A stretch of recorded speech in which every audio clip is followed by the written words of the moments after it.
Non, mais je sais, on attendait Joël.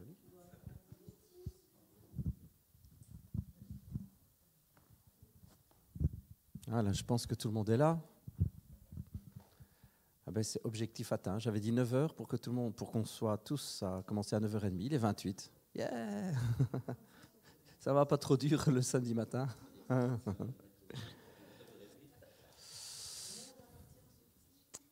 Allez, c'est cool. Bon, pour cette première fois-ci, on n'a pas mis des tables et tout ça pour que vous puissiez prendre des notes. Mais je vous conseille, moi, en tout cas, de prendre des notes les prochaines fois et on mettra les tables, tout ce qu'il faut pour qu'on puisse être à l'aise. On commence en priant, si vous voulez bien. Les prochaines fois, on commencera par un temps de louange, mais bon. Aujourd'hui, on n'a que la matinée, alors si on commence déjà avec 1 heure de louange, on n'aura vraiment pas beaucoup de temps. Merci Seigneur Jésus, merci pour ta présence. Merci précieux Saint-Esprit. Je te demande encore de conduire ces choses. Seigneur Jésus, nous voulons nous lancer dans les projets que tu mets sur notre cœur, Seigneur, et nous voulons le faire avec toi, pour toi, en toi. Seigneur, je te prie et je proclame que tu conduis, que tu diriges et que ton regard, ta présence est sur ce projet de cours, Seigneur Jésus. Merci. Que ce soit aujourd'hui, que ce soit les mois qui suivront, Seigneur, que ce soit avec l'un ou l'autre intervenant, Seigneur, je proclame que ton esprit va conduire. Merci pour le fruit qui va être porté, Seigneur Jésus. Merci, Seigneur, pour la bénédiction que cela va être, Seigneur Jésus. Et je me réjouis vraiment à l'avance, Seigneur. J'ai vraiment une joie immense à l'avance de ce que tu vas faire, Seigneur, de ce qui va sortir de tout cela. À toi revienne toute la gloire, à toi revienne la reconnaissance. Je te remercie dans le nom de Jésus, Père. Amen.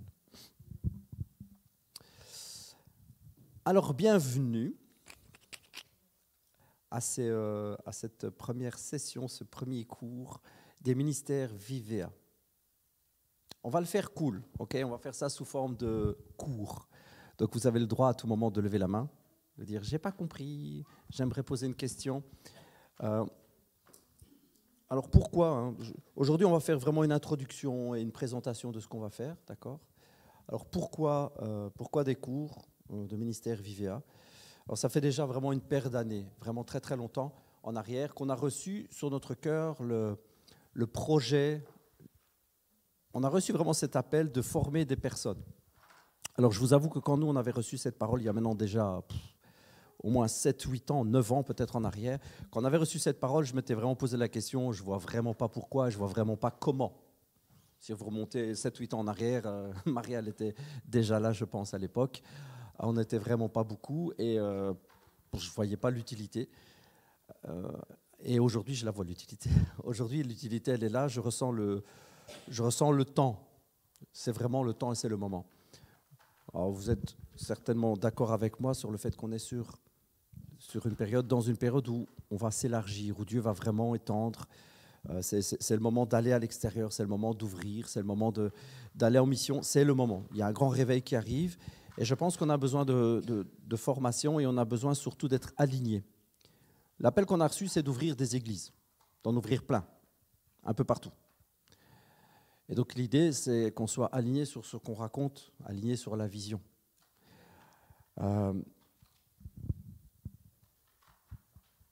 L'idée, ce n'est pas de faire des photocopies de Pasteur Andrés ou de moi, hein, ce n'est pas ça l'idée, ce n'est pas faire des photocopies, mais l'idée, c'est d'être aligné.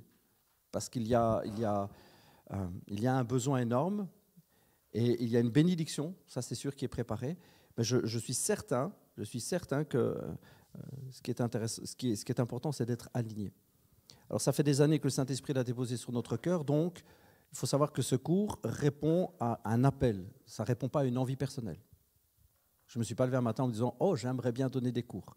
C'est comme quand le Saint-Esprit m'a dit « Écris un CD », j'ai dit « Oh non ». Voilà. Et quand vraiment la première fois j'ai entendu parler de cours, j'ai dit « Oh non, ce n'est pas mon truc. Je n'ai pas envie de faire ça, j'ai pas envie, c'est pas le genre de truc, je ne me sens pas capable pour faire ça. La vérité, c'est ça en fait, je ne me sens pas capable de faire ça. » Et donc voilà, c'est vraiment une réponse à l'appel de Dieu. C'est une réponse à sa demande. Et donc c'est pour ça que je crois qu'il y a des bonnes choses qui vont sortir. Parce que ça vient de sa demande. Donc, je me base uniquement par la foi sur ce qu'il dit. Donc, si c'est quelque chose que Dieu veut, ben forcément, la bénédiction sera là.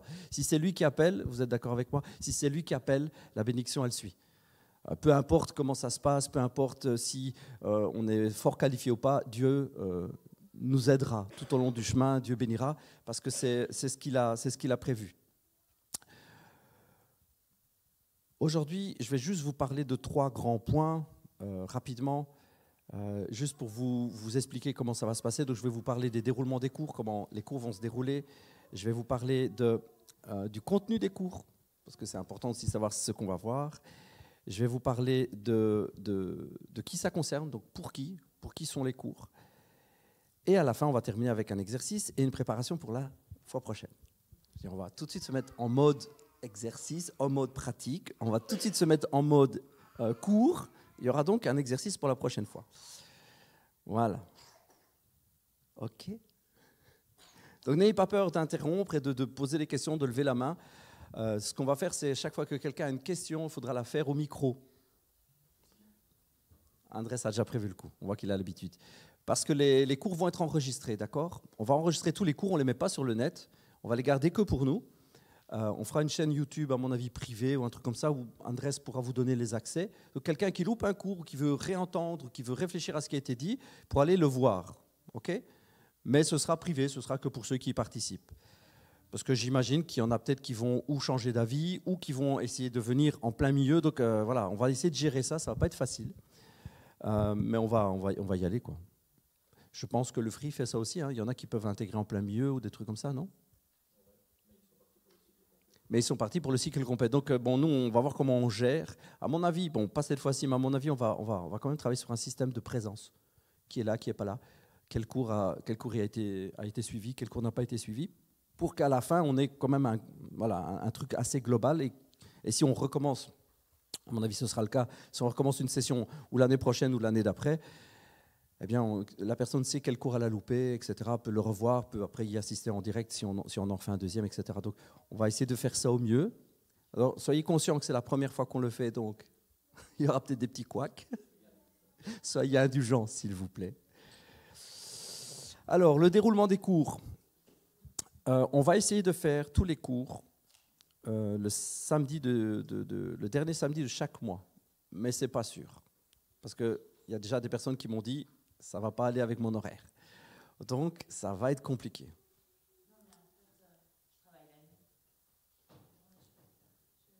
Ah ben oui, ça marche tout de suite mieux. OK.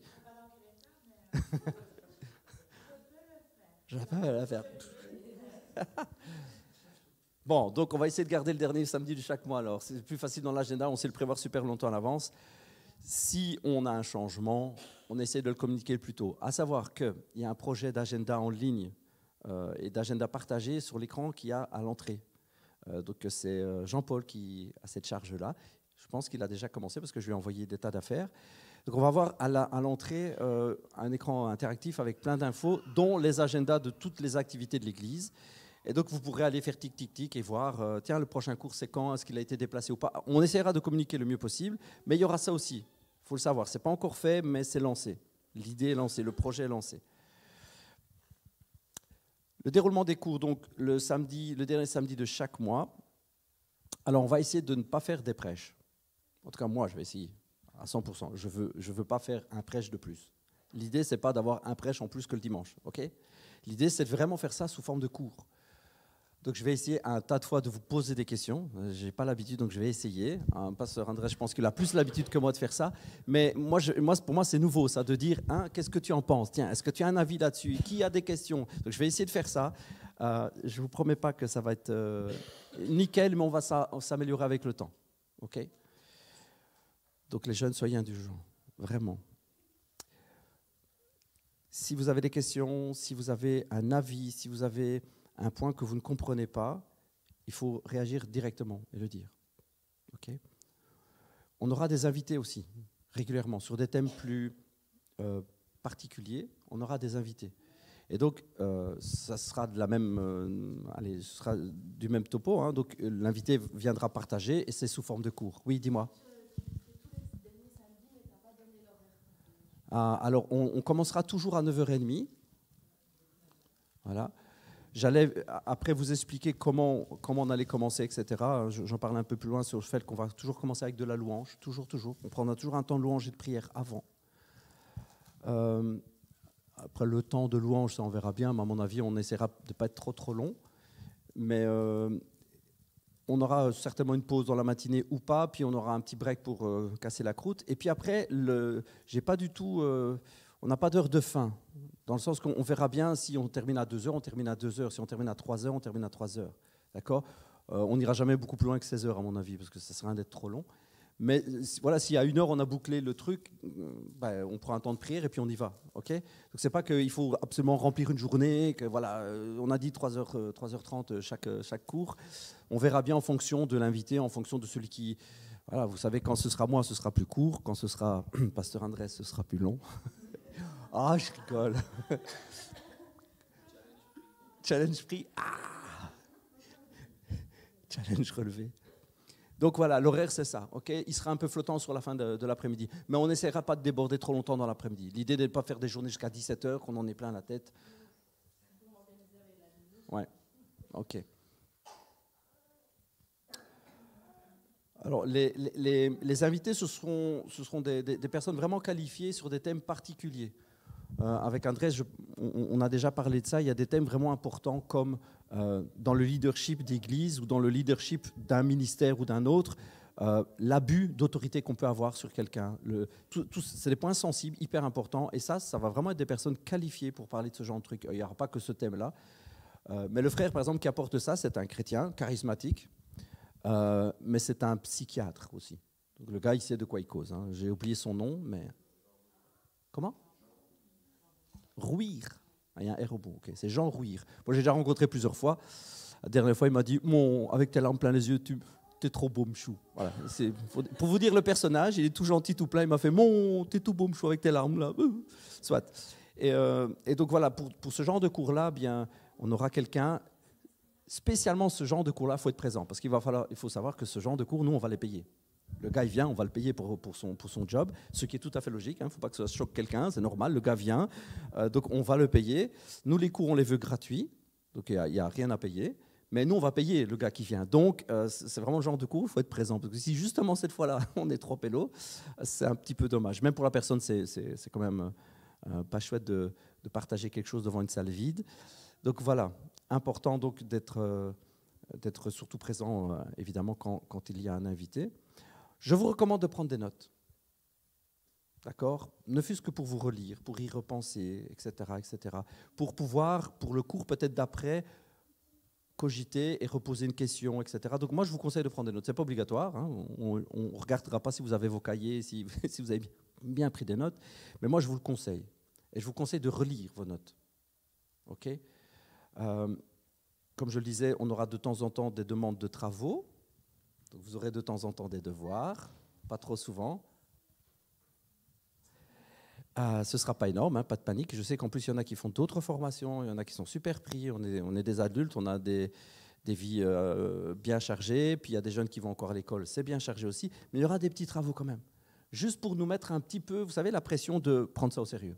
Parce que si on vient trop olé en se croisant les jambes, ça va aller, c'est juste comme un prêche, j'écoute, je comprends et je m'en vais. On ne prend pas ça au sérieux et du coup, le fruit n'est pas le même, je trouve. Vous comprenez ce que je veux dire ? Je pense vraiment, j'espère que Pasteur Andrés m'appuie, mais je pense vraiment qu'il faut y mettre un sérieux particulier. D'accord ? Donc, il n'y aura pas de cotation. Hein. Le but, ce n'est pas de donner des points. Le but, ce n'est pas de voir à la fin de vous faire passer un examen oral et écrit, hein, en costard, comme à l'époque. Mais le but, c'est vraiment de prendre le truc très au sérieux. L'objectif et le contenu des cours, c'est en fait pour vous propulser dans l'appel que Dieu a sur votre vie. Il faut savoir que vous avez tous un appel, nous avons tous, chacun, toutes et tous, nous avons un appel.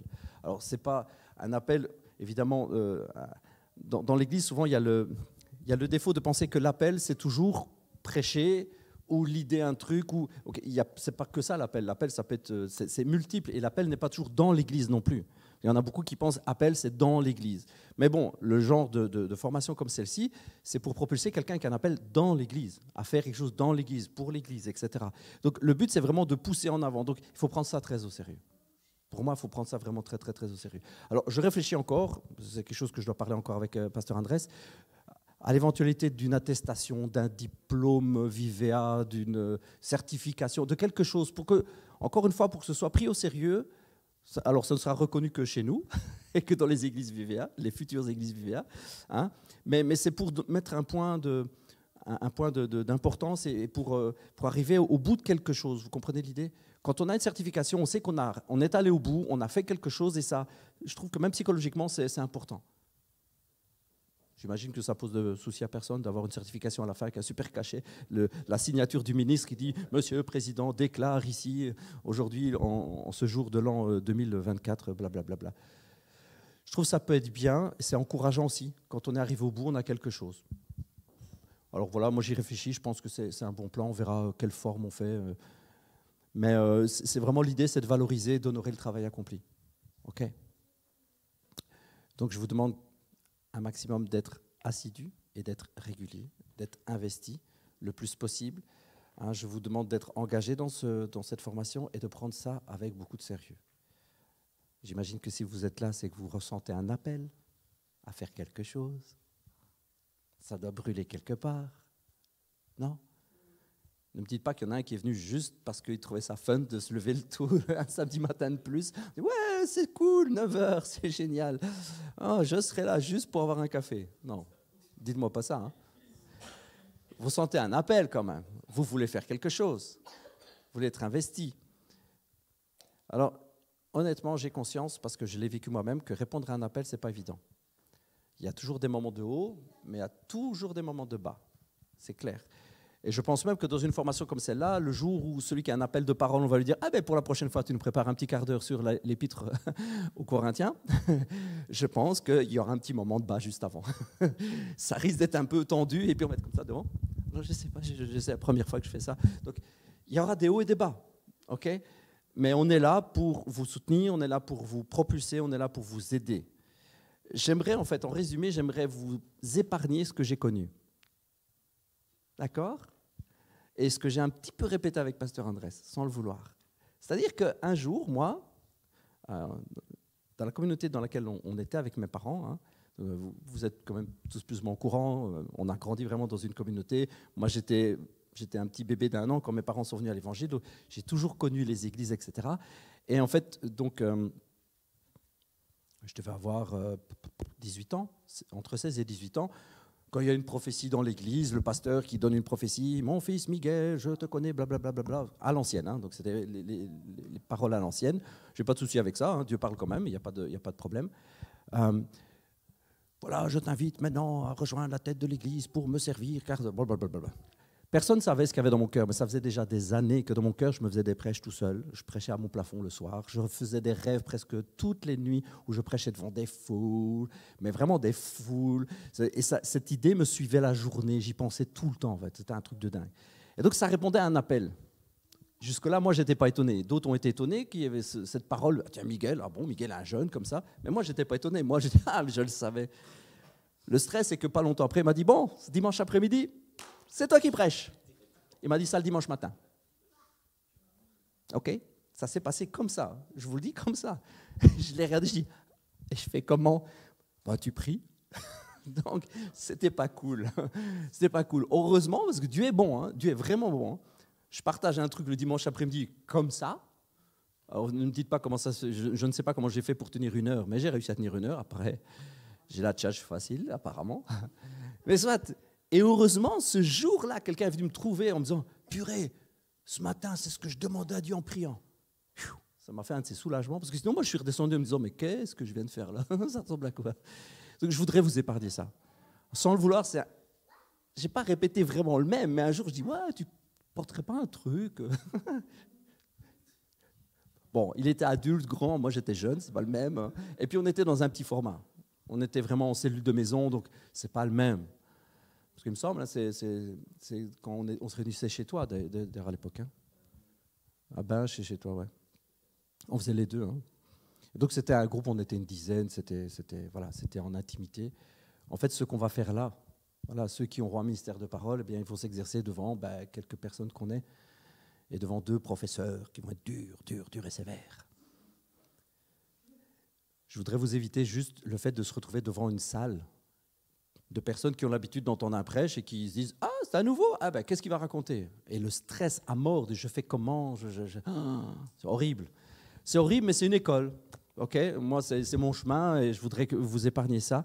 Mais c'est vraiment comme ça que ça s'est passé et je voudrais vous l'épargner. Je voudrais qu'on prenne le temps, qu'on voit ensemble, qu'on balaye les sujets importants, qu'on voit la vision, qu'on voit comment aborder la chose, comment préparer tout cela. Alors, c'est vrai que c'est vrai que le cours théologique n'est pas indispensable pour moi. C'est très bien, ce n'est pas indispensable. Il y a des écoles pour être...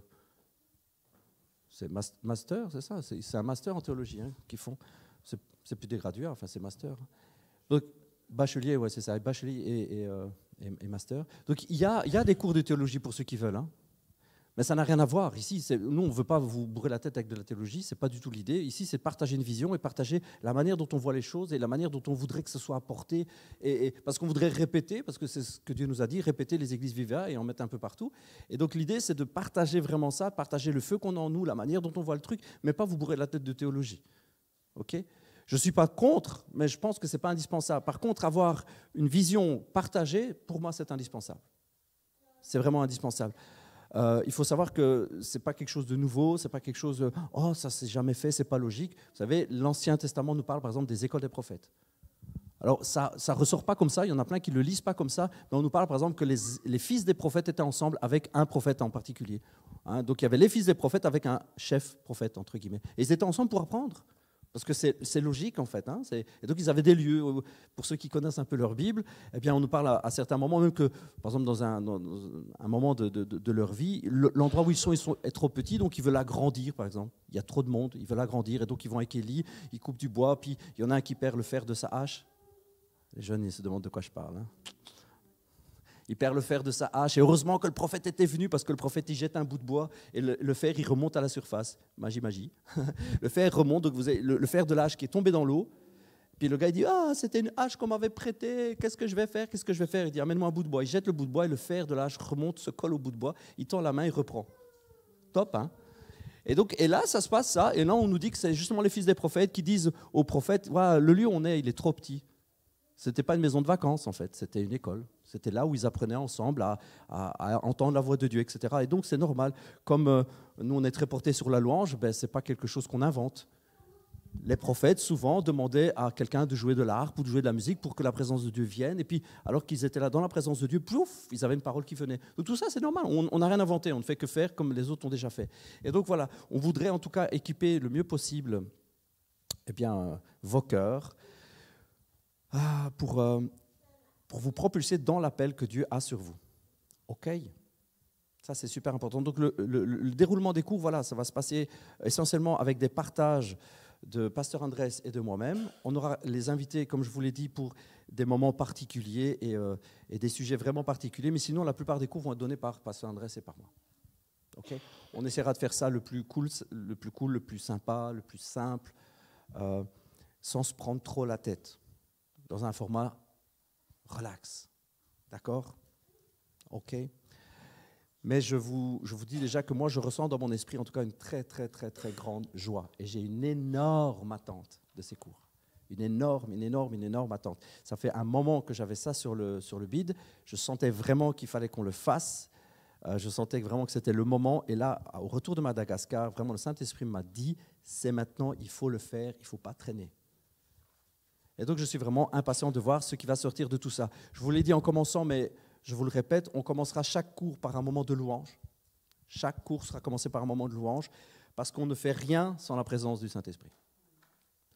Même partager un cours plutôt pratico-pratique, je ne sais pas moi, le jour où on va parler de « Ah ben tiens, voilà, de pratico-pratique, dans l'église, ça se passe comme ça », ben ce jour-là, on commencera quand même avec de la louange, parce que sans l'assistance du Saint-Esprit, on ne fait rien. Ça fait aussi partie de la vision Vivea, mais pour nous, la présence du Saint-Esprit ne se négocie pas. Ce n'est pas une option. Ce n'est pas quelque chose, il est là, il n'est pas là, tant pis, on y va quand même. On ne fait rien sans lui. Ça, c'est vraiment super, super important. On prendra le temps de prier chaque fois ensemble. Alors, on aura des moments de prière particuliers à des moments particuliers. À des moments particuliers par rapport à l'appel de l'un ou de l'autre, on aura des moments de ministère. On prendra du temps particulier avec imposition des mains, etc. On prendra du temps pour ça. D'accord ? Mais d'une manière générale, on commencera chaque cours par un moment de louange et un moment de prière pour que Dieu fasse ce qu'il veut faire. Et si ce jour-là, la louange part en vrille totale et qu'on pendant 3 heures, on ait les jambes en l'air et comme ça, amen, ce sera le cours du jour. On se dira ce jour-là, c'est le Saint-Esprit qui nous a donné cours. Ce n'est pas pasteur Andrés ou ce n'est pas pasteur Miguel. OK ? Donc ça, c'est plus ou moins le résumé du déroulement des cours. Est-ce que vous avez l'une ou l'autre question sur le sujet ? J'essaye, hein, vous savez, je pose des questions. T'as vu, je fais bien. Je termine un point en disant, est-ce que vous avez des questions ? OK ? C'est clair pour tout le monde ? Nadaï, ouais ? Non, pas de question. C'est pas clair ou t'as pas de question ? OK, Lucas. Bonne question. Alors, donc, pour le live, pour qu'on l'entende, Lucas, il demande, est-ce qu'on a une idée de la durée ? Pas du tout. Ce qui est clair, c'est qu'en faisant un petit tour comme ça, je vais après juste énumérer quelques sujets hyper importants pour moi. Et en faisant un cours par mois, on a une année remplie, mais comme pour rien. Parce qu'un cours par mois, ce n'est pas beaucoup, hein. On retire les vacances, donc ça nous laisse une dizaine de samedis. Donc une dizaine de samedis, c'est une dizaine de cours. Sur une dizaine de cours, on ne voit pas une dizaine de sujets. On voit 5 sujets, 6 sujets, parce que les sujets amènent d'autres sujets. Donc honnêtement, non. Et j'espère ne pas... moi, l'idée, ce n'est pas de prendre 3 ans. Hein.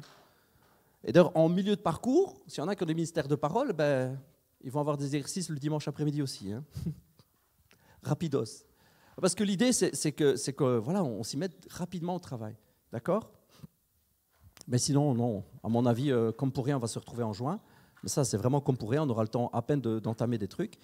Moi, j'espère ne pas être plus long que 2 ans. Honnêtement, j'espère que ce sera en 1 an.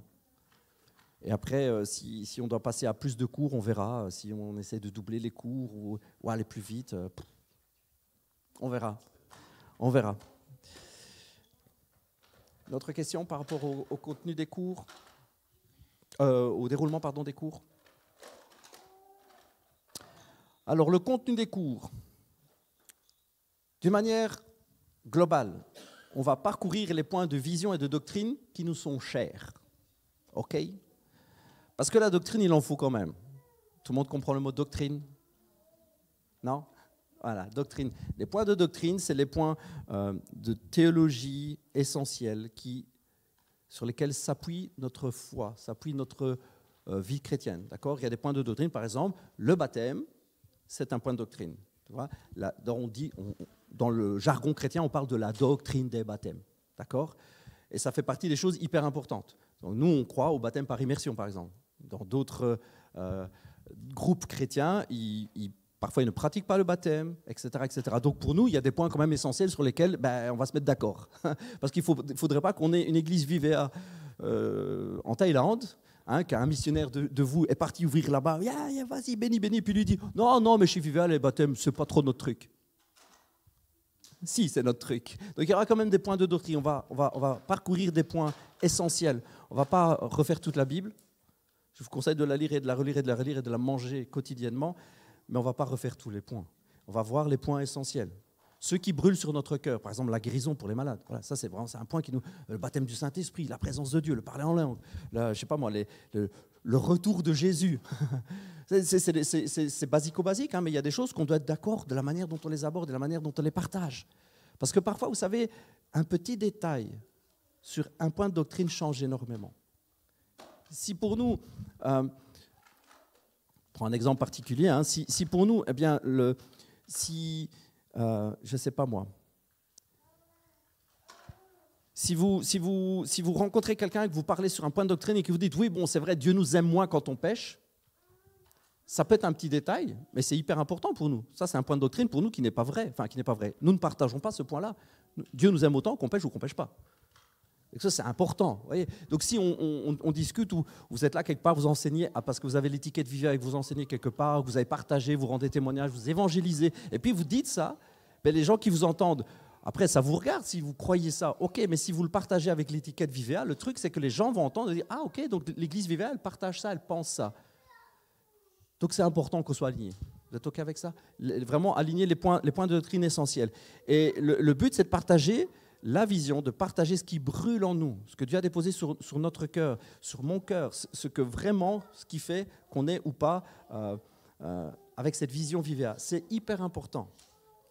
Et d'ailleurs, vous savez quoi? C'est le sens même de la vision. Le sens de la vision, c'est ça. Parce que l'évangile, on le connaît. Vous parlez avec des tas de chrétiens, l'évangélisons l'évangile. On a chacun notre manière de comprendre certains passages, c'est vrai, mais on comprend l'évangile, on a l'évangile, on lit l'évangile, on a la Bible. Alors pourquoi, vous pourrez vous poser la question, c'est peut-être une question que vous posez d'ailleurs, pourquoi Dieu donne une certaine vision à certaines personnes alors? Non? Vous ne posez pas cette question? À quoi ça sert la vision? La vision, c'est ça justement. C'est un point de regard, c'est un lieu spirituel où on regarde, on a une vision de la chose et Dieu donne à certaines personnes, à un certain moment, à un certain lieu, une certaine vision. À votre avis, pourquoi? Bonne question. Hein? Une idée. Pourquoi Dieu voudrait donner à un certain moment donné de l'histoire de l'humanité, à un certain endroit, une certaine vision à quelqu'un? Il faudrait peut-être un petit bonhomme, il a renversé, il faudrait peut-être, juste pour que ça ne fasse pas une tâche. Ce n'est pas dramatique, mais il faut juste éponger.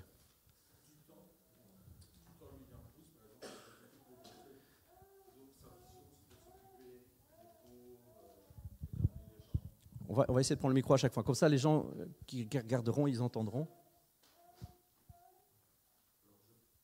Attends, il n'est peut-être pas démuté. Attends 2 secondes. Ouais, on va démuter.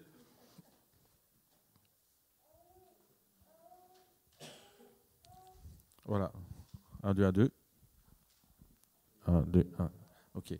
Voilà, je pense par exemple du temps de William Booth, où l'armée du salut a été créée. Il y avait beaucoup de pauvreté et je pense que Dieu lui a donné cette vision de s'occuper des gens qui étaient dans la pauvreté, apporter les soupes, enfin toutes ces choses. Donc si je veux mettre des mots sur ce que tu viens de dire, c'est pour répondre à un besoin du moment. Oui. Par exemple. Oui, c'est ça. Par exemple, je suis OK avec ça. Dieu peut donner une vision particulière à quelqu'un à un moment donné précis pour répondre à un besoin précis. Et donc Dieu, en fait, en donnant une vision, qu'est-ce qu'il fait? Met l'accent sur quelque chose. Ce n'est pas plus vrai cet évangile-là qu'un autre. Hein. Vous comprenez, en fait, c'est ça. Mais Dieu met l'accent sur quelque chose. Il vous donne un point de vue particulier, à un moment précis particulier, pour que vous accentuez quelque chose de particulier. On a ça à des tas de moments de l'histoire. Par exemple, il y en a qui ont reçu vraiment une vision sur la guérison divine, parce que c'était complètement éteint. Il n'y a plus personne qui parlait de guérison divine, c'était complètement oublié. Et puis Dieu donne une vision à quelqu'un. Il dit, alors ça devient son truc. Et quelqu'un qui n'adhère pas à la vision peut se dire, il insiste un peu beaucoup toujours sur le même truc. Pourquoi il fait ça? Parce qu'en fait, Dieu veut faire quoi en fait? Il veut changer quelque chose et donc il met un accent particulier. Vous me suivez? Je partage ce point de vue, dans le sens que je crois que Dieu donne la vision à quelqu'un à un moment donné pour faire changer les choses. Alors forcément, et on m'a fait ce reproche plusieurs fois, oui mais c'est un petit peu tout le temps dans le même sens, hein, tu fais toujours un petit peu les mêmes trucs. Parce que c'est la vision que Dieu m'a donnée. Pourquoi? Parce que Dieu veut faire changer les choses. Dieu veut faire changer les choses dans une certaine direction, donc il insiste à mort. Et donc il donne à quelqu'un une vision que le gars, il ne pense, il ne vit, il ne voit que ça. Alors cette vision-là n'est pas plus évangile que l'autre, mais ça fait bouger les choses. On a eu ça avec des réveils par rapport au parler en langue, par rapport au Saint-Esprit qui était complètement délaissé pendant de nombreuses années. Vous me suivez?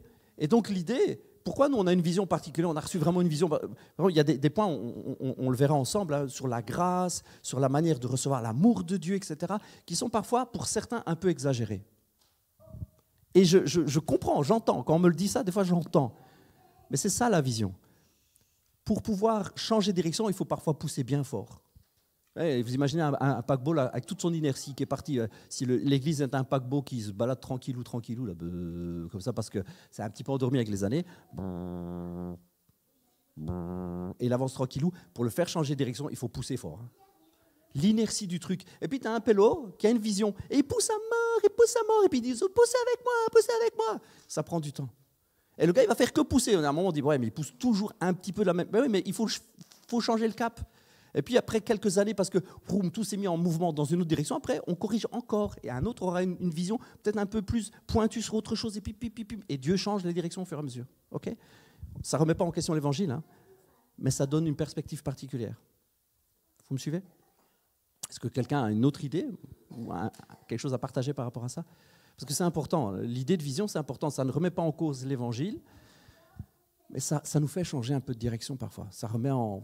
C'est une perspective particulière. C'est vraiment le mot vision. C'est une perspective particulière. Ok, on continue. Le but est donc de partager dans ces cours notre vision sur certains points particuliers. Parce que je crois que Dieu veut vraiment, et ça c'est vraiment quelque chose que j'ai sur le cœur et j'espère que vous l'avez avec moi, je pense que Dieu veut vraiment faire un immense réveil dans ce monde, il veut vraiment faire bouger les choses et donc il met l'accent sur certains trucs. Et forcément, qui dit vision dit aussi eh bien, que des personnes n'adhéreront pas, ne comprendront pas, ne partageront pas, diront que c'est exagéré, etc. Mais ça, ok, on les bénit, c'est pas grave. Ça fait partie aussi des points de doctrine hyper importants pour nous. C'est pas parce que quelqu'un ne partage pas la vision qu'il est dans l'erreur. Il y a quand même beaucoup d'endroits, beaucoup de personnes qui partageront « Ah oui, mais eux, là-bas, cette église, ouais, mais ils sont dans l'erreur parce qu'il y a ça, ça, ça, ça. » Je ne parle pas de points de doctrine essentiels comme la résurrection de Jésus. Ouais, mais ils ne pensent pas que Jésus est ressuscité. C'est pas grave, ils ne sont pas dans l'erreur. Ouais, là, c'est plus l'évangile. On est d'accord? Donc, je ne parle pas de tout ça. Mais quand je parle, par exemple, d'insister sur la guérison divine, etc., nous, on insiste vraiment là-dessus. OK, bon, ils ne le vivent pas. On peut considérer comme une grande perte dans notre cœur de ne pas vivre ça. C'est une grande perte pour moi. Mais on ne va pas les condamner, on ne va pas les juger, que Dieu les bénisse. Vous savez, quand on est aligné sur, on croit au sacrifice de Jésus, on croit à sa mort pour nos péchés, on croit à la résurrection, on croit à la repentance, on croit au baptême. Vous savez, une fois qu'on a ces bases-là, OK, on est chrétien. OK? On essaiera toujours de partager sur base des Écritures. On aura de temps en temps des partages sur expérience personnelle, etc. Mais vraiment, ça, c'est une ligne de conduite. On partagera sur les Écritures. Je ne dis pas qu'on n'aura pas d'autres références, parfois un bouquin super intéressant, mais la base de tout restera les Écritures. J'espère que vous êtes d'accord avec ça. J'espère. C'est vraiment hyper important. Donc, dans le contenu des cours, eh bien, on aura du temps encore sur les Écritures. C'est la base. Les Écritures, je l'ai dit encore dimanche en disant « J'espère que vous faites comme moi ». Ma fille m'a dit « Papa, tu le répètes souvent, ça, arrête de le dire ». Je le répéterai encore et encore. Je finis la Bible, je la recommence. J'espère que vous faites comme moi. Elle dit « Ah, papa, tu as déjà dit ça plein de fois ». Ah ben, je le dirai encore. Parce qu'il faut lire toute la Bible. Un des fondements que nous partagerons, et vous inquiétez pas, pasteur Andrés insistera là-dessus, aussi, c'est l'importance des Écritures. Nous croyons, c'est un fondement, que de la première à la dernière page, ce bouquin est vrai. Ce bouquin est vrai de la première à la dernière page. Il y a des choses qu'on ne comprend pas, c'est vrai. Il y a des passages qui sont un peu obscurs, c'est vrai. Mais on y croit. Oui, Olivier. Question. Est-ce que les différentes versions de Bible sont valables pour toi? Je sais bien qu'on est plus la Bible du semeur, mais moi, par exemple, j'ai une Louis II qui date de... C'est la Colombe. Ben, c'est une Bible comme une autre, mais je sais qu'il y a différentes versions. Qu'est-ce qui serait mieux pour nous? Ou alors, est-ce qu'on peut rester avec la version... Ou alors, on regarde par rapport à la semeur ou par rapport à d'autres versions ou... Alors, pour moi, il n'y a pas de meilleure version ou de moins bonne version. Il y a des versions aussi selon les époques, hein, qui ont mieux correspondu à certaines époques. Hein. Par exemple, les Louis II, pour moi, c'est une très bonne traduction, mais il y a des tournures de phrases qui sont un peu plus compliquées à comprendre parfois. Alors, ça, je pense qu'on en parlera dans les différentes versions, dans les Écritures. Il y a plusieurs versions que moi je lis et que j'aime. Il y a des versions plus dynamiques, qu'on appelle ça, comme il y a des versions plus littérales. Donc, les versions dynamiques font plus mettre l'accent sur l'idée qui passe dans le passage. Donc l'idée du passage, donc c'est dynamique parce que ça vous propulse dans l'idée. C'est pas toujours mot à mot, mais ça vous partage l'idée. Alors donc c'est plus facile à comprendre. Et puis il y a des versions plus littérales où les mots parfois sont ça, c'est dit comme ça. Puis alors il faut comprendre le sens de la phrase. C'est parfois un peu plus compliqué. Donc en fait l'idée pour moi c'est de lire la Bible dans laquelle on se retrouve bien. Semeur étant une très très bonne version. Les Louis II sont très bonnes, mais pour les jeunes il y a Parole vivante qui est pas mal en français courant, etc. C'est un sujet qu'on abordera peut-être une fois ouais, ça, je pense bien. Au cours d'un cours. Au cours d'un cours. Oui, parce que c'est important de savoir. Tout à fait. C'est une bonne question. Tiens, est-ce que si j'ai une Bible, est-ce que c'est assez? Est-ce que tu rates quelque chose parce que tu choisis une version, par exemple? Il y a une version, par exemple, c'est pas un chrétien qui l'a écrit que j'ai, c'est André Chouraki. Donc c'est plus littéral, mais je sais qu'elle n'a pas été inspirée, qu'elle n'est pas vraiment inspirée. Lui, il a pris mot à mot ce qui était écrit. C'est vrai, il y a certains mots, ils sont pas mal, quoi, parce que ça rejoint... J'en ai une de Chouraki. Ouais, donc, voilà. Je l'ai lu aussi. C'est parfois un peu plus hard. Oui, très hard. Alors après, l'écriture est inspirée, la traduction, Ouais, peut-être pas, mais c'est pas grave, hein, il fait que traduire. Mais bon, on en parlera. Mais c'est une très bonne question, on en parlera parce que c'est vrai que l'esprit qui est derrière l'action est important. Donc si une équipe de traduction, parce qu'à l'heure actuelle, ce n'est pas un gars qui traduit, hein, c'est des équipes de traduction. S'ils le font avec un certain état d'esprit, eh bien, ça se ressent dans l'écriture. Donc si vous lisez des différentes versions, vous verrez l'orientation des personnes, s'ils sont plutôt charismatiques ou s'ils sont plutôt pas charismatiques. Ça se ressent dans les Écritures, ça se ressent dans la manière dont ils traduisent les versets. Donc ça, c'est comme ça. Si vous prenez par exemple la Semeur, eh c'est très évangélique comme traduction. Okay, si vous prenez un Tob, ce n'est pas très évangélique. Mais par contre, c'est une bonne traduction, il faut le savoir. Les mots traduits sont bons. C'est du mot à mot qui était très très bon. Mais ça, c'est vrai que c'est une bonne question et on en parlera dans les différents cours sur les Écritures, parce que c'est un sujet super important. Et j'en viens à mon point suivant, qui est justement le contenu un peu plus concrètement le contenu des cours. Alors, ce sont des points que nous allons aborder. Ce n'est pas une liste qui est déterminée, qui est finie et qui est arrêtée. Hein, ce n'est pas exhaustif comme liste. Mais en gros, on va voir, et c'est mon premier point, c'est justement les Écritures, la Bible, qui est la référence parfaite, qui est la référence éternelle. Okay, on va voir des sujets hyper intéressants comme les périodes dans lesquelles ça a été écrit, qui les a écrits, dans quel but, c'était quoi le sens, quelles sont les preuves, parce que ça c'est énorme. On a aujourd'hui énormément de preuves de la véracité de la Bible. C'est juste énorme. Là, je pense qu'on pourra même avoir des vidéos, des trucs comme ça. Il y a des trucs énormes. Il faut savoir qu'aujourd'hui, il y a des preuves qu'on ne peut pas être saint d'esprit et dire la Bible est fausse. On ne peut pas dire ça parce qu'il y a trop de vérifications réelles, physiques, tangibles dans le monde. Il y a beaucoup trop de signes qui prouvent que la Bible est vraie. Et non seulement qu'elle est vraie, mais qu'elle est précise. Quand on donne les chiffres sur certaines choses, Pasteur Andrés fera ça vraiment beaucoup, beaucoup mieux de moi. Donc tu sais que c'était sujet, ça. Je rigole. Mais c'est vrai, non seulement la Bible est précise, non seulement elle est vraie, mais elle est précise. Ça, c'est hyper important.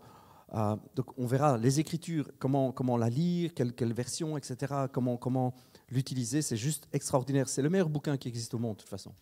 C'est le meilleur bouquin. On abordera des sujets comme la création, l'humanité, le ciel, ces points de doctrine-là, parce qu'on y croit à la création. Amen, on y croit à la création. Ce n'est pas une fable, hein, parce que j'ai déjà entendu les chrétiens dire oui, mais bon, la création, c'est imagé. Voilà, on ne va pas se bagarrer là-dessus, les gars, mais en tout cas, sachez que chez Vivant, on croit que Dieu a créé vraiment l'humain avec de la terre. Il a pris la poussière du sol, il a fait un mec avec, il a soufflé dessus, et le gars était vivant. On y croit aussi platement que ça. On va être des vrais gamins là-dessus. On va être des vrais enfants. On parlera d'évangile simplement aussi. La puissance de l'évangile. Qu'est-ce qu'il faut partager? Comment le partager? L'évangile est une puissance, la Bible nous dit, pour celui qui croit. Et donc, il faut partager. On parlera d'église simplement. Comment fonctionne une église? Qu'est-ce que l'église? Le but de l'église? Pourquoi? Quand elle est née, c'est quoi son but? Comment? Voilà, l'église en elle-même. Les ministères. Et là, il y a beaucoup à parler. Parce qu'il y a plein de ministères différents. Et ce sera hyper important. Comment les ministères les ministères agissent dans l'Église, comment les ministères sont utilisés par Dieu, comment être bien dans son ministère, comment être bien dans l'appel que Dieu a pour nous, etc. Le leadership, l'autorité, la soumission, la vie chrétienne et l'intimité, qui sont pour moi le vrai secret de la grandeur et de l'onction. Tout ce qui se prépare dans l'intimité avec Dieu, c'est le tremplin pour ce qui se fait après en public. On voit ça très clairement, par exemple, avec David. Avant d'aller tuer Goliath, il dit « Moi, j'ai tué des lions quand j'étais tout seul. J'ai tué des ours quand j'étais tout seul. » C'est cette préparation-là qui lui a permis d'aller affronter le Goliath, là, qui faisait 3,30 m, et de dire « Le gars, là, j'ai pas peur. J'ai pas peur parce que Dieu est avec moi. Idem qu'il a été avec moi avec le lion et avec l'ours, il sera avec moi là. Vous comprenez? Et donc on verra tout ça, et etc., etc., etc. Il y aura beaucoup de points. Donc, quand je vous dis la Bible, la création, l'évangile, l'Église, les ministères, le leadership, l'autorité, la soumission à la vie chrétienne, j'ai déjà 1, 2, 3, 4, 5, 6, 7, 8, 9, 10, 20, 10, 12 thèmes comme ça, qui ne sont que des gros thèmes dans lesquels il y a plein de sous-thèmes. Donc vous comprenez qu'on est parti pour un moment, mais ça va être super, ça va être hyper intéressant. Alors on essaiera au maximum de prendre des exemples concrets à chaque fois, de prendre des exemples vraiment qui sont utiles, et on essaiera aussi de prendre des exemples d'hommes et de femmes de Dieu. Ok? Parce qu'on a des exemples avant nous et il faut utiliser ça. C'est juste une richesse incroyable. On a aujourd'hui, nous, avec tous ceux qui sont passés avant nous, on a des exemples incroyables. Olivier parlait de William Booth, par exemple, l'armée du salut. Ma femme est en train de lire, Déborah lit un livre sur Catherine Kuhlman. Il y a des exemples de vie qui sont juste extraordinaires. Et donc, dans ces cours, eh bien, on verra aussi comment, concrètement, Dieu agit dans la vie de l'un, dans la vie de l'autre, etc., etc. Donc, honnêtement, pour moi, ça va être vraiment génial, ça va être super. Donc voilà, ça c'est un peu le résumé du contenu des cours. Hein, l'idée, c'est vraiment de partager, je vous fais un résumé, de partager les points de doctrine hyper importants pour nous, qui sont la base de notre vision, qui sont le point de vue que Dieu nous donne pour faire bouger, changer. Ok ? Et on se basera sur les Écritures, parce que pour nous, les Écritures, c'est le point central. Il y aura donc des thèmes très, très généraux comme la Bible en elle-même, les Écritures. On parlera d'un tas d'affaires et on essaiera de prendre des exemples concrets à chaque fois. Et si on peut prendre des exemples de vie, ça nous aide aussi à nous projeter les exemples de vie. Ok ? Donc ça, ce sera plus ou moins le contenu des cours, avec, encore une fois, je vous le dis, parfois des personnes invitées. Et là, ce sera tout aussi intéressant, je pense. Des questions par rapport à tout ça? Sur le contenu, etc. Ok, Douki? Je passe à mon point suivant. À savoir, oui, une parenthèse, mais à savoir que les prochaines fois, les slides, vous les verrez. J'ai demandé à David de regarder avec moi pour... je l'ai commandé d'ailleurs. Un émetteur HDMI sans fil. C'est pas super cher, tu branches là, plup, plup. Comme ça, on fera tic, tic, tic, et ce sera affiché. Ce sera vachement plus facile. Oui? Non, non, non. En fait, ouais, tu vois, il a une souris. Et moi, je voulais pas ça parce que quand tu dois passer 2 slides, tu vas faire tic, tic, tic, tic. Tu vois, je veux pas que ça s'affiche beaucoup. Idéalement, c'est juste de pouvoir en fait, dupliquer l'écran qui est là. Je m'étais dit à un moment, on va juste laisser pendre un câble. Je me dis, bon, on va commander un bazar comme ça parce que apparemment, ils disent que ça peut même se mettre sur une caméra. Donc peut-être plus tard, essayer de se mettre sur une caméra pour filmer en live. Ils disent que ça suit. À voir. Donc les prochaines fois, il y aura les PowerPoint qui s'affichent, ça aide à synthétiser, etc. Parce que bon, moi j'en ai beaucoup, hein, moi j'en ai 20 ici, mais, enfin 18 exactement, mais bon. On verra si ou pas on imprime parfois des feuilles, mais bon, chacun prend des notes, hein, c'est peut-être plus simple, non? Ou même sur forme, ouais, on peut faire des résumés PDF après qu'on partage, ou des trucs comme ça, ok. Pourquoi pas, à voir. Ok, on continue. Pour qui? C'est mon point numéro 3, oui. Si on fera peut-être des résumés PDF qu'on distribuera par email, ouais, c'est une bonne idée. C'est une bonne idée. Après, moi, je vous conseille de prendre des notes personnelles, hein. Il n'y a rien de tel que les notes personnelles, un point qui nous marque, là, qu'on fait des petites notes. Bon, moi je suis très visuel, donc je sais que c'était comme ça que j'étudiais. Hein. Tout ce que j'ai noté au cours, je ne le relisais pas parce que je l'avais déjà, du fait que je l'avais écrit et vu, je le retenais. Mais bon, ça c'est moi. Hein. Chacun fait comme il veut. Mais moi je vous conseille d'avoir des notes et de relire vos notes et d'y réfléchir, de prier dessus, de prendre du temps. Si vous prenez ça au sérieux, il y a un fruit extraordinaire qui va sortir de tout ça. Pour qui? Alors j'ai envie de dire, pour tout le monde. Honnêtement, c'est pour tout le monde. Pour tous ceux qui ressentent un appel. Parce qu'en fait, c'est pour tout le monde, mais c'est Dieu qui appelle. Vous me suivez? Vous connaissez Ratatouille, le dessin animé Ratatouille? Vous connaissez la devise du chef Gusto, pas Cousteau. Tout le monde peut cuisiner. C'est marrant, vous avez vu le dessin animé ou pas? À la fin, il y a le méchant, là, le méchant critique culinaire, là, qui dit « Ça y est, j'ai enfin compris la devise de Cousteau ». Il dit « Oui, tout le monde peut cuisiner ». Ça veut dire que de n'importe où peut surgir un grand cuisinier. C'est énorme ce truc-là. Ça a l'air de rien, mais vous pouvez faire un prêche avec ça. Parce que c'est ça. Tout le monde peut être pasteur, tout le monde peut être leader d'église. C'est-à-dire que Dieu peut, de n'importe où et avec n'importe qui, faire un grand revivaliste. Mais c'est lui qui appelle. Mais je veux dire, il ne faut pas s'inquiéter de se sentir équipé ou pas. Si Dieu appelle, c'est lui qui lève quelqu'un. C'est lui qui appelle une personne et il fait de cette personne ce qu'il veut, quand il veut, comment il veut. Et donc, il faut se déstresser avec tout ça. Pour moi, c'est pour tout le monde. Et il faut se déstresser avec l'idée aussi, ouais, je vais assister, mais si j'y arrive pas, on verra. On va y aller tranquillou. Ok, Doki? L'idée non plus, c'est pas de faire que des pasteurs. J'espère que vous me suivez aussi avec ça. Hein. L'idée, c'est pas de faire que des prédicateurs. L'idée, c'est vraiment de susciter des ministères. Et quel que soit le ministère dans les églises Vivea, je pense que, c'est bon d'avoir une formation ou d'avoir des bases sur les points de doctrine qui nous rassemblent. Ça, c'est hyper important. Mais c'est vrai aussi que l'accent sera quand même mis sur le ministère de parole. OK?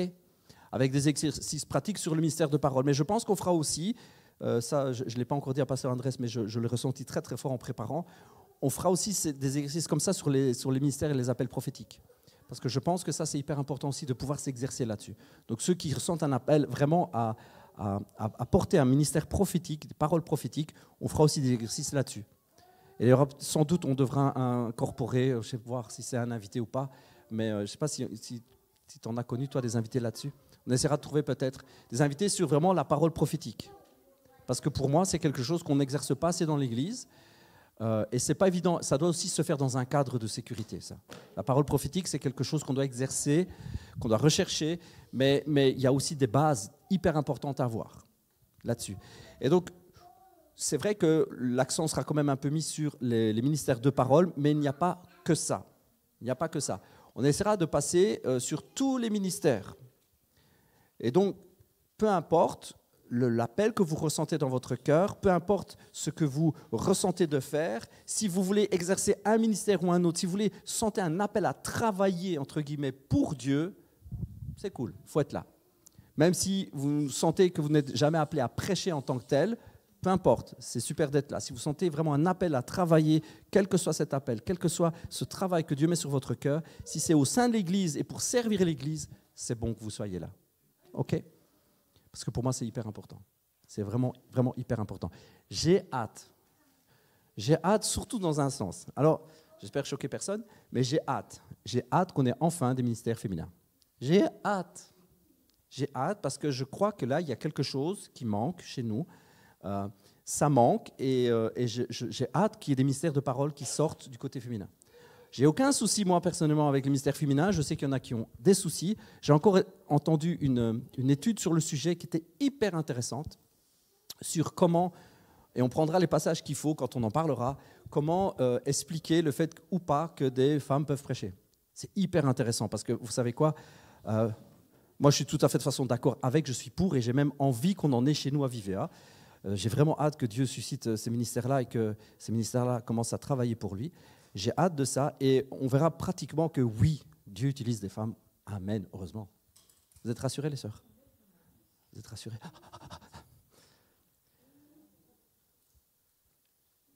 Il n'y a pas de limite d'âge. Important, il n'y a pas de limite d'âge. Ni en petit, ni en grand. On accepte les jeunes. Et on accepte les jeunes depuis longtemps. C'est Dieu qui appelle, donc il n'y a pas de limite d'âge. J'ai entendu, encore il n'y a pas longtemps, j'ai entendu un gamin qui a 9 ou 10 ans faire un prêche en fire, à 9 ou 10 ans, hein, en anglais là. I want to speak you about the word of God. Et puis il est parti, il dit ouais, vas-y, commande. Le gars, le petit bout là, il dépasse à peine du pupitre, il prêche. Je suis OK avec ça, moi. Il n'y a pas de stress. Si c'est Dieu qui appelle, je suis OK. Donc il n'y a pas de limite d'âge et il n'y a pas de date limite, de date de péremption, et il n'y a pas non plus d'être trop petit. Si c'est Dieu qui appelle, si c'est Dieu qui suscite, je suis OK. Après, ça je vais être honnête avec vous, et là le problème ne vient pas de moi, le problème vient des communautés. Il y a des soucis avec les jeunes. Ils sont moins vite pris au sérieux. J'ai connu un petit peu ça. Donc moi, je me suis retrouvé très très jeune dans des pastorales où il n'y avait que des cheveux blancs. J'étais le seul qui avait des cheveux pas blancs. Bon, je les ai toujours pas d'ailleurs, hein, mais c'était il y a 20 ans. Et 20 ans, pourtant, c'est pas super jeune. Ben, j'avais la moitié de l'âge de tout le monde presque. Tous les pasteurs étaient plus âgés que moi. Et donc, j'étais pas trop celui qu'on écoutait. Pas grave. Et donc, il faut le savoir, quand on est jeune dans le ministère, je dis ça pour les petites demoiselles qui sont là devant, quand on est jeune, eh ben, il faut s'armer de patience et de soumission et de respect. C'est hyper important. Quand on a un monsieur ou une femme en face qui est dans le ministère depuis des années, et même qu'on a l'impression au fond de nous, et on a les boyaux qui font 14 tours, et on a des nœuds qui se font parce qu'on se dit « mais c'est pas possible qu'ils ne se rendent pas compte », eh bien, on respecte ça. Il n'y a pas de limite d'âge, mais il y a des difficultés qui vont avec l'âge. C'est comme ça. Okay, donc ça, il faudra faire avec. Mais en tout cas, chez nous, il n'y aura pas ce frein-là. Tous ceux qui veulent travailler et qui voudront vraiment s'investir dans le ministère, eh bien, voilà, on les accueille et il faudra juste eh bien, se donner le temps, mais c'est possible. Chose hyper importante, c'est pour tout le monde. Oui, mais on priera dessus. Donc, il faut quand même s'attendre à l'éventualité qu'on vous dise « je crois que non ». Il faut s'y attendre, ça. Il faut s'attendre à ce que nous, on dise, et si moi je dis par exemple « je ne crois pas que c'est une bonne idée », ça ne veut pas dire que c'est absolu et que c'est comme ça, et que ça veut dire que ma parole est parole de Dieu. Ce n'est pas ça que je dis. Mais il faut s'attendre, il faut quand même accepter l'idée que je dise « dans mon cœur, je reçois que non ». Il faut s'attendre à ça. Il faut être prêt à cette éventualité-là. Alors, c'est une erreur qu'on a faite dans d'autres domaines. On n'a pas assez prévenu les gens qu'on va faire un test, mais c'est possible que non. On n'a pas été assez clair. Et après, les gens, ils sont là, et puis on est un peu embêté de leur dire, tu sais, en fait, alors on prend des gants, et on ne sait pas, on ne sait plus. Okay, et ça devient des personnes indéboulonnables. On sait plus faire, on est obligé de laisser faire. Bon, j'exagère un peu, hein, mais ce n'est pas comme ça que ça se passe avec Dieu. Donc, on prendra le temps de prier. Et concernant les ministères, et certainement les ministères de parole, eh bien, il faudrait être soumis au fait que, on dise « ah, c'est pas le moment, je pense. On va encore attendre ». Donc, il faudrait être OK avec ça. Donc, si vous commencez en disant « oh non, je m'en fous par rapport par la fenêtre, je fais ce que je veux », ça va peut-être pas trop le faire. Ça se passera pas comme ça. On prendra le temps de prier. Parce que tout est conduit par le Saint-Esprit. Il est 10h25. Et il faut être prêt à cette éventualité-là. Vous êtes OK avec ça ?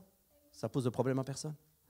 Et donc, on essaiera d'être gentil, amour, mais on sera vrai et honnête. Je ne peux pas, moi, me tenir devant Dieu après et dire « Seigneur, tu vois mon cœur, je me tiens dans la pureté, dans l'honnêteté. » Et dire « T'as menti à l'autre. » Ouais, mais c'est pas grave, c'est parce qu'il est jeune, je peux pas le choquer.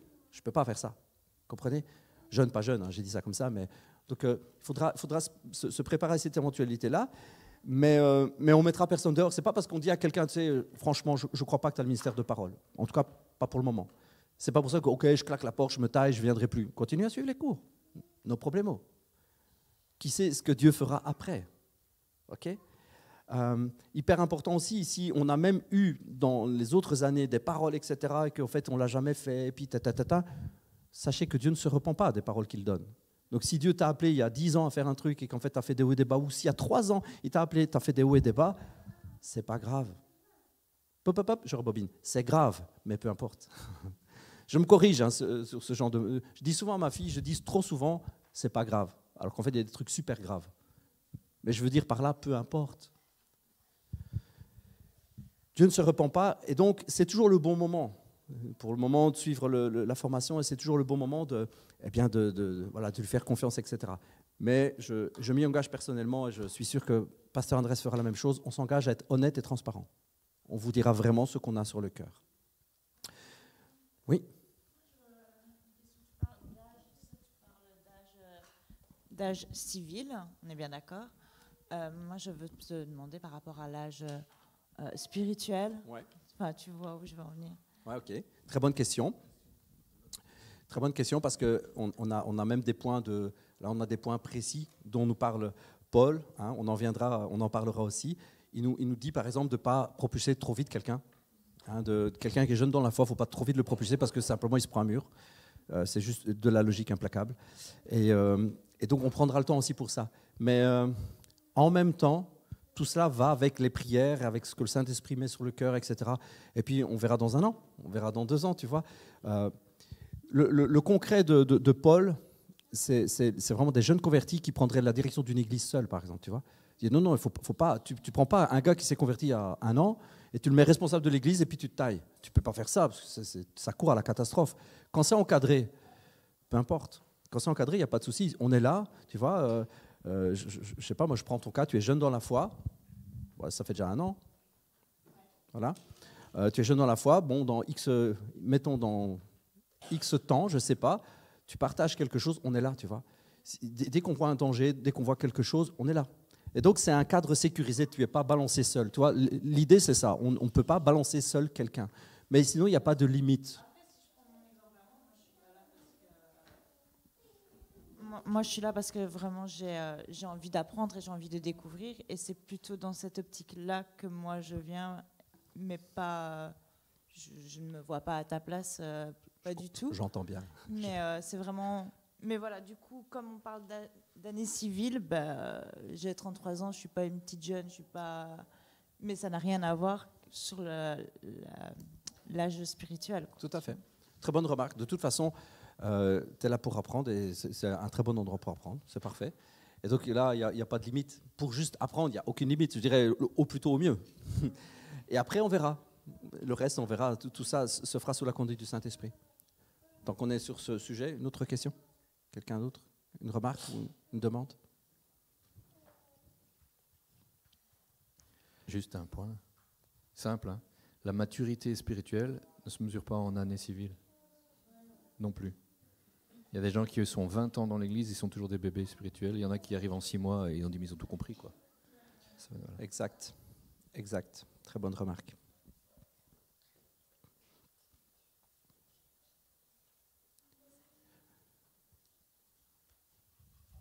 On continue. Donc c'est pour évidemment tout le monde et c'est un but, c'est de répondre à l'appel du Saint-Esprit, d'ouvrir des églises un peu partout. Et donc évidemment l'accent sera mis sur les ministères de parole, mais sur le missionnariat, sur les missionnaires. Moi j'aimerais qu'on ait des missionnaires. Ah Seigneur Jésus, qu'est-ce que je voudrais ça. Les évangélistes, vraiment. Les gens qui sont dans la prédication de l'évangile, dans la rue, que ce soit dans l'église, que ce soit au travail, mais la prédication de l'évangile, vraiment, c'est des gagneurs d'âme qu'on appelle ça. Sur les ministères de prophètes. Mais quand je parle de prophète, c'est vraiment ministère de prophète, pas juste quelqu'un qui a une parole de connaissance. Hein, moi, je ne m'estime pas être un prophète, j'ai des paroles régulières, mais je ne m'estime pas être un prophète. Mais par contre, un ministère de prophète, c'est quelqu'un qui exerce vraiment ce ministère. Bien, on va mettre l'accent aussi là-dessus. Et donc, il y a tous ces ministères et tous ceux qui voudront s'investir dans les églises VVA, bien, voilà, c'est l'idéal. Donc, on prendra du temps pour cela. Donc, c'est pour tous ceux, pour toutes celles qui voudront vivre et exercer un ministère au sein des églises VVA, des futures églises VVA. Et je crois vraiment au transfert d'onction. Je crois vraiment à ça. Je crois vraiment que quand ça se fait dans un groupe d'église, quand il y a des ministères en place, des autorités spirituelles en place, et que voilà, ça se transmet, je crois vraiment à cela. Je n'oublierai jamais, jamais, jamais, merci, c'est très gentil. Ça a peut-être écrit en langue, hein, parce que je ne comprends pas. Merci Thio. Je n'oublierai jamais, jamais, jamais, jamais le jour où je suis allé à Toronto et où on m'a fait un de ces transferts d'onction. Je n'oublierai jamais ça. J'y crois vraiment. Donc,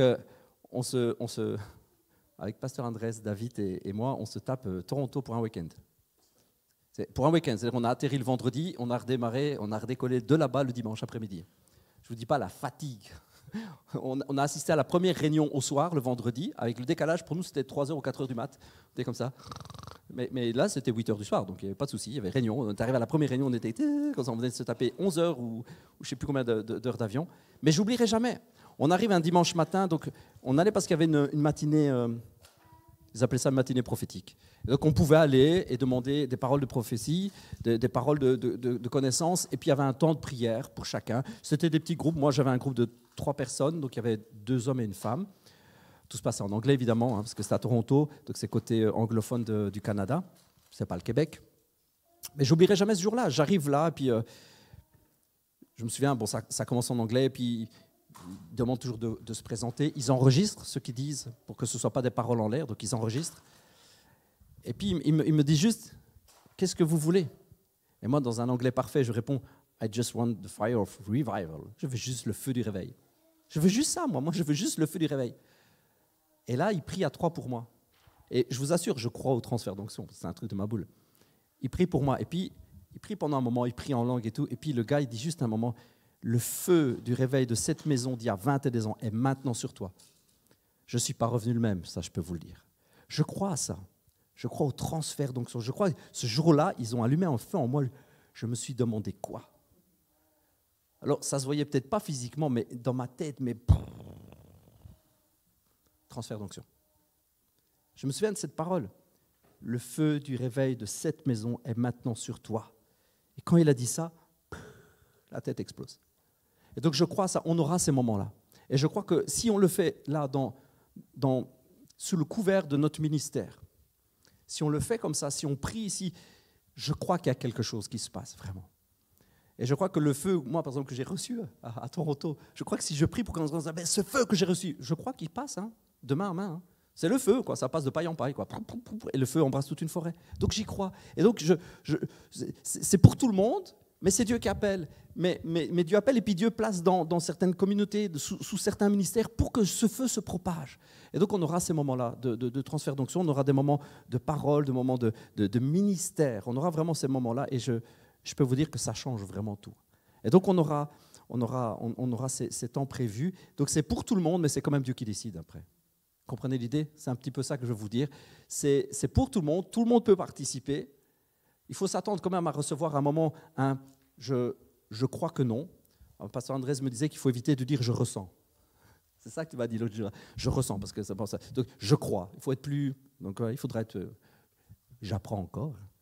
Et donc je dirais donc, je ferai cet effort. Je dirais je crois que non. C'est moi, je crois là dans mon cœur, c'est ce que dépose Dieu dans mon cœur, je crois que non. Et donc il faudra après entendre ça, mais ça ne veut pas dire que pasteur Miguel a dit que non, donc plus jamais. Non, on verra.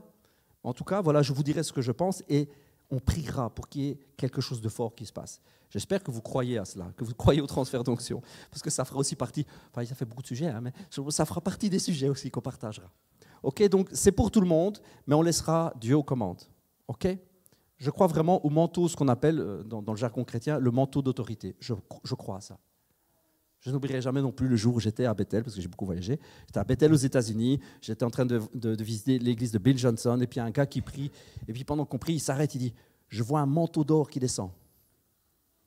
Ah bon, carrément. Et tu vois la marque aussi ? Ben, soit. Il voit le manteau d'or qui descend, il dit « Waouh, c'est une autorité nouvelle que Dieu te donne ». Je crois à ça. Là aussi, je ne suis pas revenu le même, je peux vous dire. Je crois à ce que Dieu dépose sur quelqu'un, mais je crois que tout ce que Dieu dépose sur quelqu'un, ce n'est pas pour lui. C'est pour travailler. Donc, c'est bien beau de dire, ouais, tu as un super manteau d'or. C'est une image, évidemment. Cool. Non, cool, je vais pouvoir prier pour les gens.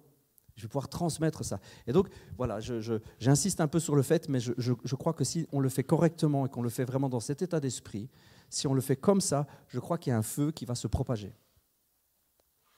Et je crois que Dieu veut vous utiliser, vous, les uns les autres, à votre manière et dans l'appel que Dieu a pour vous et dans le ministère que Dieu vous confiera, que ce soit l'un ou l'autre ministère, mais si c'est un travail au sein des églises Vivea, je crois qu'il y a un feu qui va se propager. Parce que je crois que vous êtes appelés à faire ça. Si en tout cas vous êtes ici, que le feu brûle dans votre cœur, alors que je vous dis ça, ça fait juste des nœuds dans l'estomac, mais des nœuds positifs, vous avez juste un fire à l'intérieur, alors oui, amen, vous êtes au bon endroit. Des questions sur c'est pour qui ? Et j'insiste, il y en a qui vont peut-être découvrir au fur et à mesure. La question, c'est ça aussi, Attends, juste le micro. Comme ça, dans le cours, tout le monde entendra après. Un petit peu aussi, voilà, pour en revenir un petit peu aussi à ce que tu disais, c'est que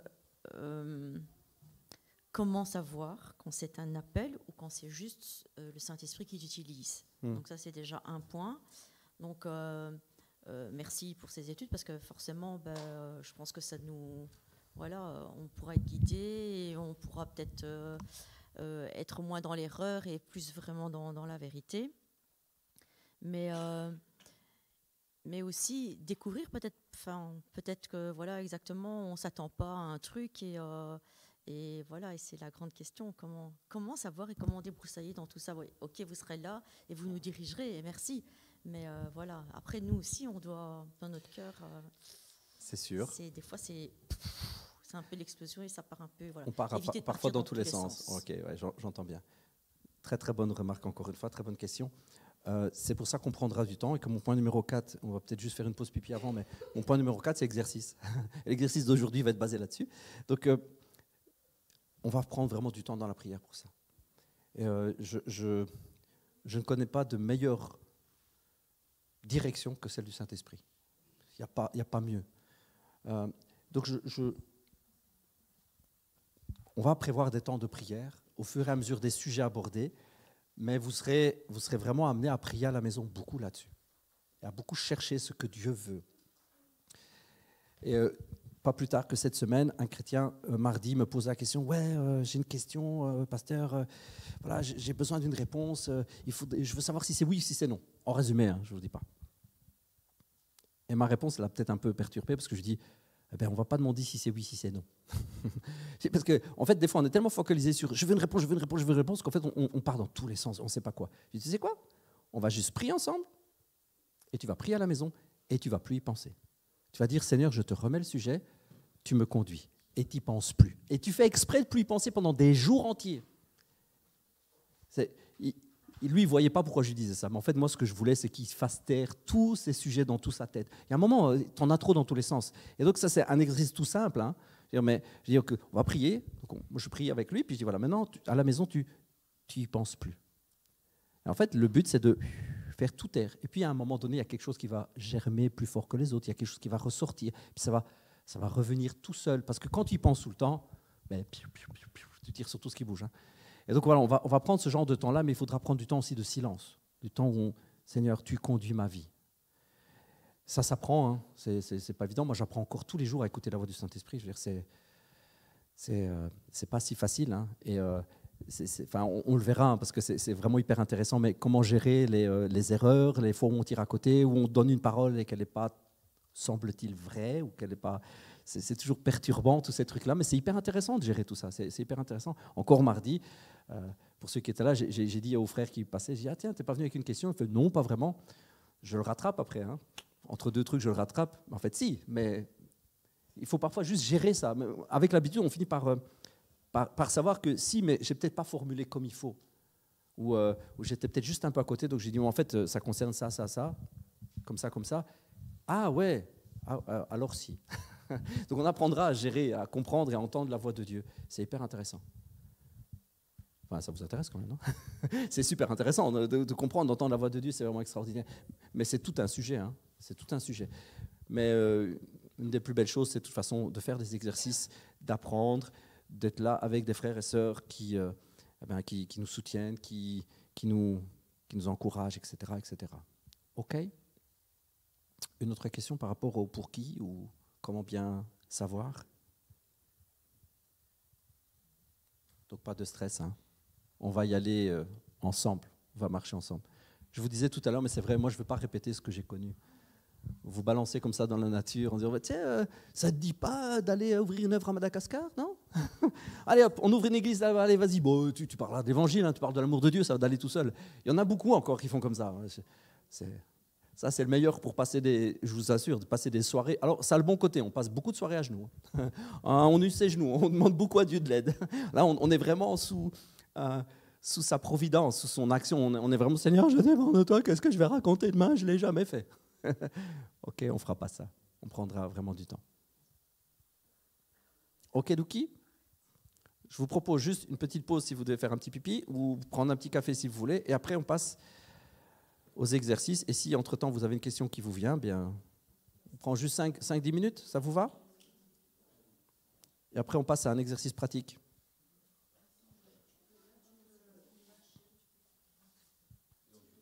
Ils ont dit oui, apparemment, ouais. Ça va? Allez, petite pause.